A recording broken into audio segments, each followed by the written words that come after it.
you something, Mr. Trump. You gonna learn a few lessons from us.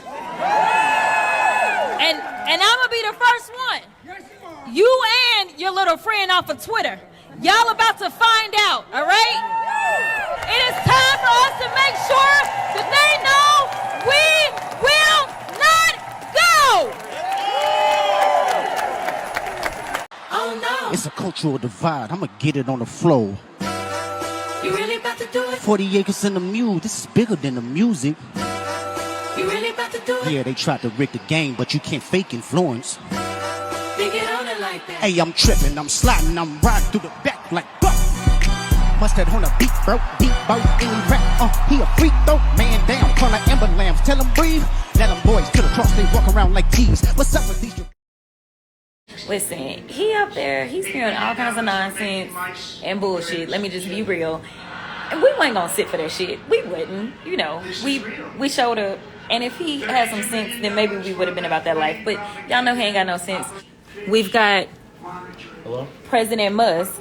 Y'all saw the camera just flash to him, you know, because this is really his administration. What we're about to do, we're about to take a quick walk down to a group of influencers. So follow your favorite influencer.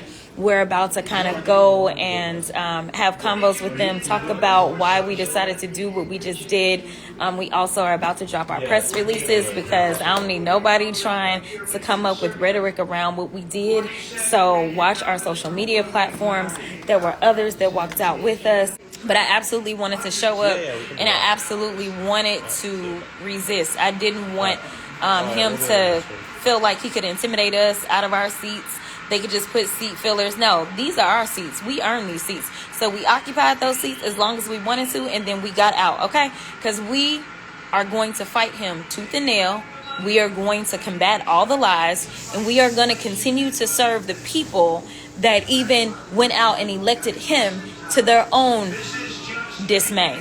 So anyway, look out for your favorite social media influencer because we're about to go and gaggle with them.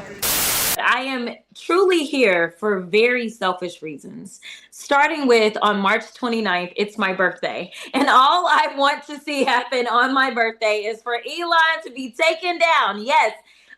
Listen, I have learned as I serve on the Doge Oversight Committee that there is only one language that the people that are in charge understand right now. And that language is money. And so I've been so proud to see us organize behind a cause because here's the deal. The things that we're fighting for, we are fighting for our country. We're fighting for democracy. We're fighting for our freedoms. And when I say fighting, I'm saying that figuratively. Obviously, everything that I am promoting is nonviolent.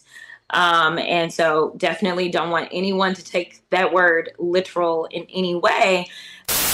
What can I add that you guys haven't already said? You know, Musk is kind of this arch villain of late stage capitalism, and he seems like this clown and this buffoon.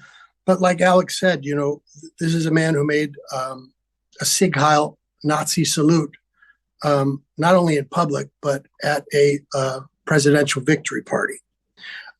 It's good to remember that these are unprecedented times of mass criminality going on in the United States right now. And that, like Trump, Musk is a pathological liar. He's a criminal. He's a sociopath and a ghoul. And I mean those terms very precisely. But as far as actually taking Tesla down, I don't think that's actually on any of the protesters. Elon Musk only has himself to blame for tanking this company. Tesla was permanently tarnished the moment Musk gave that Nazi salute and followed it with his brutal attack on the lives of ordinary citizens. It's all on Elon. There is no conspiracy. There is no well-funded cabal. It's just Elon Musk who has taken Tesla down. And meanwhile, the protests will continue to grow. They won't stop until Musk is stopped. That means more people in the streets, more people learning the facts about his attack on our democracy, more people who aren't afraid of standing up to corruption and bullies. There are millions and millions of us, and when we all stand together in solidarity, that's when we win. So I just want to say thanks to everyone who's been out in the street. Thanks to everyone who's going to be coming out in the street. It's just getting started. Thank you. As soon as I heard about the Tesla takedown movement, I felt like it was my duty as a Tesla owner to be a part of this in any way possible. But as sickened as I had been over the actions of Elon Musk, my husband and I didn't feel like it was financially feasible for me to trade in my car. So I purchased an anti-Elon bumper sticker and slapped it on to show my support. But shortly after, I begged my husband to drive me to my first ever Tesla takedown in his Mach-E so I wouldn't have to die of embarrassment. I had no idea what an incredible turnout it would be. I stood with hundreds of others chanting, holding signs, sharing our stories, and getting waves and thumbs up from so many of the cars that passed.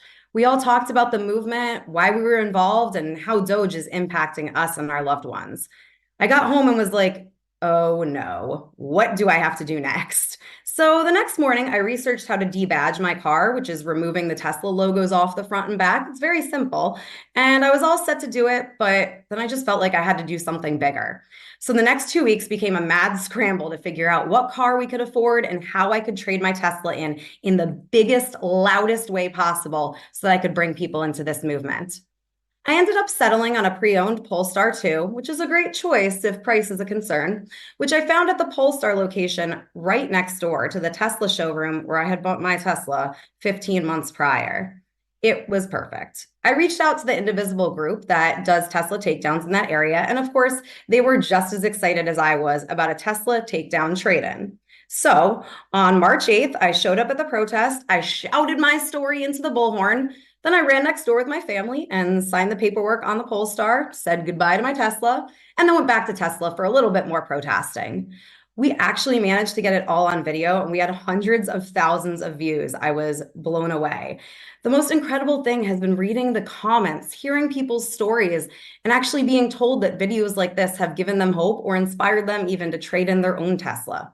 So to everyone listening tonight, my message is this: figure out what you can do and then go do that thing.